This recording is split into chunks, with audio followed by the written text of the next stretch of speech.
I don't know कितने लोग मुझसे एग्री करेंगे, बट मेरे हिसाब से आज के डेट में इंडियन फिल्म इंडस्ट्री अपने बेस्ट फेज पे है and it is gearing up for the historic phase in the coming few years with larger than life spectacles, star studded collaborations, biggest actor director combinations and a global fan base. हम ऐसे stage पे आ चुके हैं जहां पर 1000 करोड़ का box office collection करना मुश्किल नहीं लगता। वहीं आज से 10 साल पहले तक इस नंबर के बारे में बात करना तो दूर कोई सोचता भी नहीं था। बट ऑब्वियसली कोई सा भी ट्रेंड कभी ना कभी बदलता जरूर है and today the Indian cinema has come to a situation जहां पर 1000 करोड़ का कलेक्शन नहीं बल्कि 1000 करोड़ का बजट लग रहा है मूवी पर। And that's why the race for the 1000 crore club is more intense than ever. And जिस हिसाब का production value, story telling and actor performances and visionary directors पिछले कुछ सालों में हमें देखने को मिले हैं, I can see we have some biggest upcoming pan Indian movies जिनके पास ये पूरा पोटेंशियल है to dominate and collect more than 1000 crore rupees at the box office very easily. Bye the वे, आपके दिमाग में ऑलरेडी कुछ मूवीज के नाम घूम रहे होंगे। ऑब्वियसली वो मूवीज भी मेरे इस लिस्ट में जरूर होंगी, बट हम इस वीडियो में उस मूवी के बारे में सिर्फ बात नहीं करेंगे, बल्कि I want to dive into the various factors and USPs of this movies that make them the biggest contenders and why this films are confirmed for the box office dominance. By the way, movies के बारे में बात करने के पहले let's understand why this 1000 crore milestone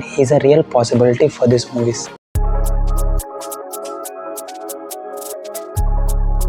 तो देखो, पिछले कुछ सालों में जिस तरह से हमारा इंडियन सिनेमा इवॉल्व हुआ है और जो पैसों की बारिश हुई है बॉक्स ऑफिस पर, दैट वाज वेरी इंप्रेसिव। 2017 में रिलीज हुई एक मूवी ने एक बेंचमार्क सेट कर दिया था with a global gross collection of more than 1000 crore at the box office. And now movies like RRR, KGF 2, जवान और अब पुष्पा भी इस क्लब में आ चुके हैं। एंड इन सारी मूवीज के नंबर ये क्लियरली प्रूव करते हैं कि एक well made pan India movie का काफी बड़ा मार्केट है इंडिया में। And with the overseas expansion, strategic marketing and a big mass appeal, obviously it is not so difficult for an Indian movie to collect more than 1000 crore rupees at the box office. So let's check out the biggest names who are definitely going to smash all the records at the box office very soon.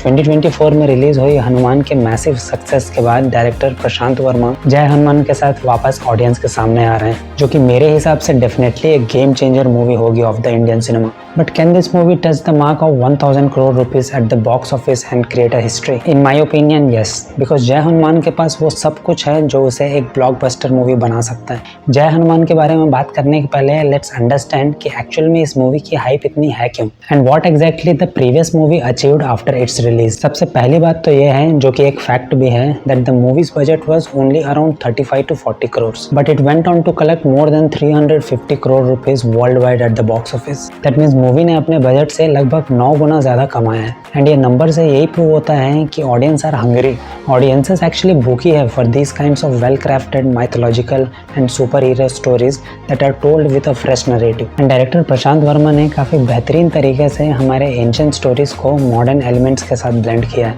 Audience को जो सबसे ज्यादा Impress की थी इस movie में, वो था इस मूवी का VFX। बिकॉज इतनी कम बजट होने के बावजूद भी जिस लेवल का VFX हमें इस मूवी में दिखाई देता है, इट वाज वेरी इंप्रेसिव। तो जब 40 करोड़ से कम बजट में भी आपको एक ऐसा सिनेमा देखने को मिल रहा हो, तो you just imagine what would happen when the same makers will have 3 to 4 times bigger budget than the first. Jai Hanuman में हमें bigger budget, bigger scale, superior VFX and कुछ ग्रैंडियर एक्शन सीक्वेंसेस जरूर देखने को मिलेंगे। एंड दूसरा रीजन ये भी है कि फर्स्ट मूवी हनुमान एक फिक्शनल सुपर हीरो की स्टोरी थी, but the next movie Jai Hanuman is going to be a deeper dive into the Indian mythology and Hanuman ji के कुछ पॉपुलर एंड कुछ अनपॉपुलर स्टोरीज को ऑडियंस के सामने लेकर आएगी। And this itself is the biggest reason for all the Indians across the world to witness this on the big screen, because the movie will have the deep emotional and cultural connection with the audience. And अगर आप मुझसे पूछोगे तो मेरा excitement तभी बढ़ गया था जब हनुमान जी के रोल के लिए ऋषभ शेट्टी को कास्ट किया गया था। And I would say at this moment in the Indian cinema he is the best cast for this role. And after the success of Kantara, Rishab Shetty भी अब एक पैन इंडिया स्टार बन चुके हैं, जिसकी वजह से ये मूवी मल्टीपल इंडियन लैंग्वेजेस के साथ साथ कुछ फॉरेन लैंग्वेजेस में भी रिलीज होंगी।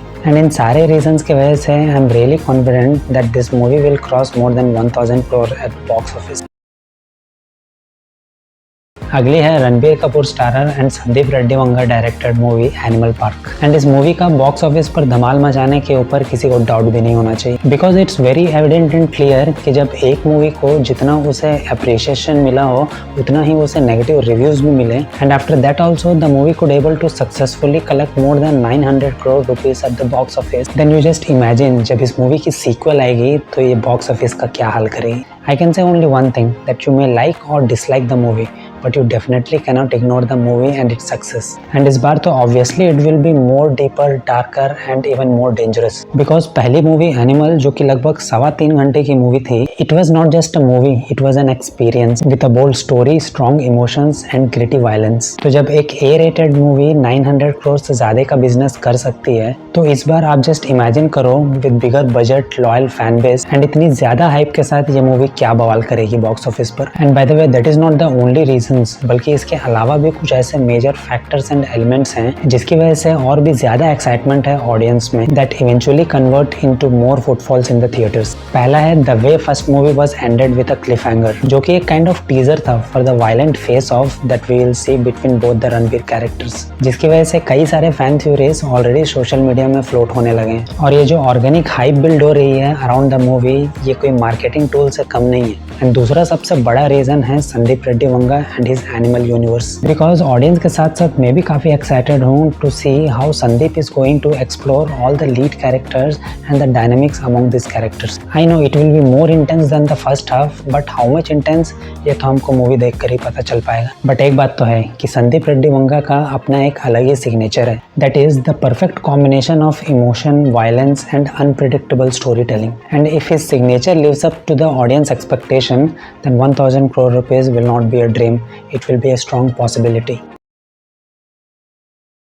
अगली मूवी जो 1000 करोड़ क्लब में आने का पूरा पोटेंशियल रखती है वो है Rishabh Shetty starrer and directed movie Kantara chapter 1, which is a much awaited prequel of the cult phenomena Kantara. I feel Kantara एक ऐसी मूवी है जिसकी सक्सेस जर्नी सच में काफी इंस्पायरिंग लगती है। एक छोटी सी कन्नड़ मूवी जो कि सिर्फ और सिर्फ 16 करोड़ में बनी है और जिसके स्टारकास्ट को तब तक कोई ठीक से जानता भी नहीं था outside of Karnataka. That movie just created history in the Indian cinema. जैसा कि मैंने अभी बताया कि मूवी का बजट सिर्फ 16 करोड़ था, but this film went on to collect more than 410 crore rupees world wide. और अगर आप इसका ROI निकालोगे तो it actually gives you 2500% return on investment. That means लगभग 25 गुना ज़्यादा अपने बजट का इस मूवी ने बिजनेस किया है। But what made Kantara so special? और इसकी हाइप इतनी आखिर है क्यों?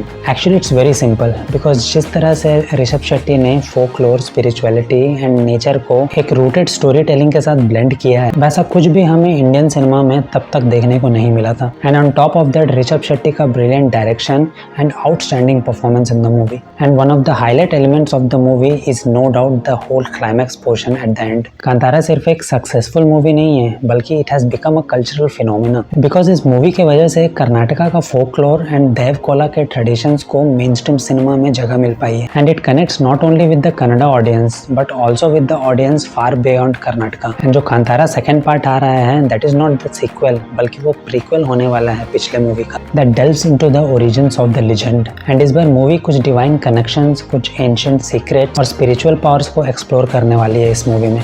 एंड इसलिए ऑडियंस भी काफी एक्साइटेड है इस बार to explore the origins of Panjurli Deva and the Bhuta Kola tradition. Even I also want to explore about the ancient culture of that region. और अब की बार तो इस मूवी का बजट भी पिछली मूवी से काफी ज्यादा है, जिसकी वजह से आपको एक लार्ज स्केल प्रोडक्शन वैल्यू देखने को मिलेगा इस मूवी में। And on top of that Ajaneesh Loknath का पावरफुल म्यूजिक जिसने मुझे फर्स्ट पार्ट में काफी इंप्रेस किया। एंड उनके म्यूजिक में एक डिवाइन मैजिक फील होता है which immediately connects with the audience और उस वर्ल्ड में हमें लेकर चले जाती है। So with all this aspects there is no doubt that Kantara chapter 1 will attract more audience this time. By the way एक और बात ध्यान देने वाली है कि कांतारा ने बिना किसी मेजर मार्केटिंग एंड प्रमोशन के ही more than 400 crore rupees box office पर कलेक्ट कर लिए थे। और इस बार तो कांतारा 2 एक प्रॉपर पैन इंडिया रिलीज के लिए तैयार हो रही है। So there is no doubt about this movie for crossing more than 1000 crore at the box office, because वैसे भी अभी इंडियन सिनेमा में mythological and culturally rooted stories का ही ट्रेंड चल रहा है and people are hungry for these kinds of movies and stories. Rishab Shetty ने ऑलरेडी एक बार मैजिक क्रिएट कर दिया है बिग स्क्रीन पर and I believe with Kantara chapter 1 he will create a cinematic history.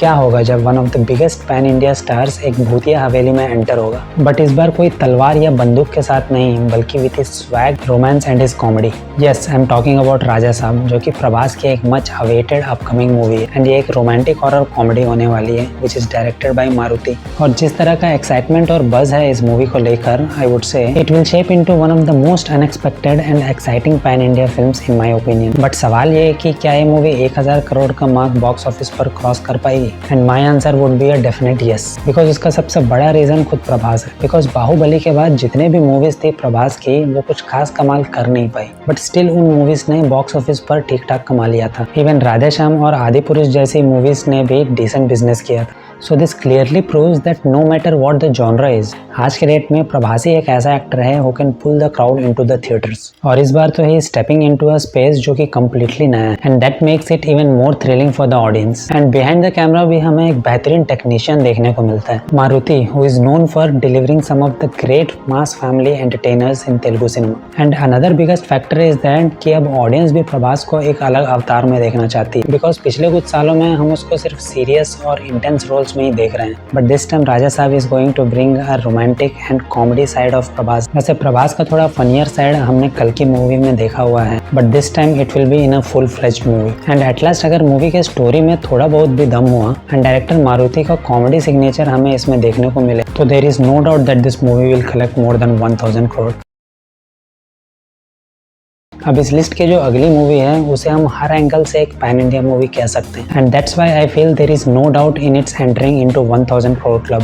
Yes, I am talking about Thalaivar Rajinikanth starrer movie Coolie, जो कि सिर्फ एक मास एंटरटेनर मूवी नहीं है, बल्कि it will be a cinematic celebration. At the age of 73 usually लोग retire हो जाते हैं, बट अपने डियर तलैवर द सुपरस्टार इस एज में भी जेलर जैसी मूवीज ऑडियंस के सामने लेकर आते हैं। That has crossed over 650 crore world wide and has become one of the highest crossing Tamil films of all time, और वो भी without a proper pan India release. Now just imagine what happens when superstar Rajni joins hands with a director like Lokesh Kanagaraj, जिसे पता है कि ऐसे stars को कैसे प्रेजेंट करना है and how to amplify some mass moments। और इस मूवी में तो स्टार्स का भरमार है, हर एक मेजर इंडस्ट्री से आपको एक सुपरस्टार देखने को मिलेगा इस मूवी में, which actually makes it a true pan India movie। And अगर लोकेश की बात करें तो उसने भी अपने फिल्म मेकिंग एंड डायरेक्शन से अपनी एक unique identity and fan base create कर ली एंड पैरेलली कैदी, मास्टर, विक्रम जैसी मूवीज से एक सेपरेट और काफी सक्सेसफुल सिनेमैटिक यूनिवर्स भी बना डाला। एंड अब ऑडियंस के साथ साथ आई एम ऑल्सो वंडरिंग कि क्या कूली भी एलसीयू का एक पार्ट होने वाला है। बट अगर ये मूवी एलसीयू का पार्ट ना भी हो, one thing is clear that Lokesh knows how to turn a film into an event, because सिर्फ 2 मिनट के टीजर ग्लिम्स में ही जो गोल्ड स्मगलिंग के बैकड्रॉप को दिखाया गया है along with a retro style Rajini, I can say we are going to witness Thalaivar's 90s mass energy with a Lokesh cinematic style. And by the way fans और audience को भी वही चाहिए, classic Rajini punch dialogue, stylist action, mass elevation scenes जिसमें कि Lokesh already mastered है, and a killer musical score by Anirudh. जब ये सारी चीजें सही अमाउंट में इस मूवी में डलेंगी तो आपको सिल्वर स्क्रीन पर डेफिनेटली एक मैजिक देखने को मिलेगा, और जब सिल्वर स्क्रीन पर मैजिक होगा तो बॉक्स ऑफिस पर धमाका होगा। क्योंकि जैसे कि मैंने पहले कहा था कि without a proper pan India release jailer ने 650 करोड़ का बिजनेस किया था, तो उस हिसाब से आप कूली के बॉक्स ऑफिस कलेक्शन का अंदाजा लगा सकते हो। एंड नीचे कमेंट सेक्शन में मुझे बताओ कि आप कितने कलेक्शन का एक्सपेक्ट कर रहे हो इस मूवी से। सो फाइनली हम अपनी लिस्ट के लास्ट मूवी पे आ चुके हैं जिसे इंट्रोडक्शन की कोई ज़रूरत नहीं है, और इसमें भी कोई शक नहीं है कि this movie will definitely cross more than 1000 crore at the box office, because जिस मूवी की बजट ही 1000 करोड़ हो और एक तरफ तेलुगु सिनेमा का बिगेस्ट सुपरस्टार और दूसरी तरफ a master story teller who redefined the Indian cinema globally, then nothing is impossible. और इस मूवी के लिए तो 1000 करोड़ का कलेक्शन काफी छोटा नंबर है, and I have a full confidence that it will cross the mark of 2000 also very easily, because Rajamouli just doesn't make movies, he creates epic cinematic experiences with international level storytelling, action and most importantly with emotion। वैसे राजमौली ने ये तो confirm कर दिया है कि SSMB 29 एक global adventure film होने वाली है जो कि थोड़ा बहुत इंडियाना जोन्स से इंस्पायर है, and that is enough to build a hype and excitement for the movie. और उसके ऊपर सुपरस्टार महेश बाबू की इंटेंसिटी, चार्म और मैसिव फैन बेस की वजह से भी ये मूवी एक अलग ही लेवल पर तबाही मचाई। और अगर बॉक्स ऑफिस नंबर्स की बात करें तो सबसे पहले we have to understand whether this movie is going to be released as pan India और pan international movie, because RRR के ग्लोबल सक्सेस के बाद देयर इज नो डाउट कि इस मूवी को ये लोग प्रॉपर इंटरनेशनल रिलीज देंगे with a proper global marketing strategy, specially in the west and across the Asia continent like China, Japan and Malaysia. Baahubali 2 और RRR ने without any proper international marketing कुछ ऐसे नंबर्स किए थे। तो ऐसे में you just imagine what will happen to this movie. मैं आपको बता रहा हूँ कि अगर इस मूवी का प्रॉपर प्रमोशन या मार्केटिंग ना भी करे तो भी सिर्फ मॉडरेट वर्ड ऑफ माउथ से ये मूवी आराम से 800-900 करोड़ का बिजनेस कर डालेगी। और हो भी क्यों ना, because this is one such movie जो कि हर एंगल से एक इंटरनेशनल मूवी लगती है। बिकॉज इस मूवी में आपको कुछ बेहतरीन VFX हैवी सीक्वेंसेस देखने को मिलेंगे along with some international stunt teams, collaboration with some top Hollywood technicians and VFX studios और Oscar award winning MM Keeravani का म्यूजिक जो कि लिटरली गूज़बम्प्स देता है। इवन द मूवी की ऑफिशियल टाइटल अभी तक डिसाइड नहीं हुई है, but the buzz around the movie is really insane. The anticipation of the movie is not just high, it's actually a sky high. और मैं तो मानता हूँ कि इस मूवी के लिए 2000 भी कम है। I have a feeling that this movie will reach a mark of around 2500 crores eight the box office. आपको क्या लगता है, क्या मैं कुछ ज्यादा बोल रहा हूँ? Do I make sense according to you? Let me know in the comment section. By the way, आप सोच रहे होंगे कि मैंने इस लिस्ट में रामायण को क्यों नहीं रखा। अब उस मूवी के बारे में क्या ही बात करना है जिसका बजट ही अराउंड 4000 करोड़ बताया जा रहा है। वो मूवी तो किसी और लीग में ही खेल रही है, तो उसके बारे में किसी और वीडियो में बात करेंगे। By the way, अगर आप मेरे इस लिस्ट से एग्री करते हो and if you really think that I am making some sense, please consider giving a thumbs up. And अगर आपको ऐसे ही detail movies reviews and topics देखना पसंद है then please consider subscribing the channel. See you in the next video. Till then, take care. Bye.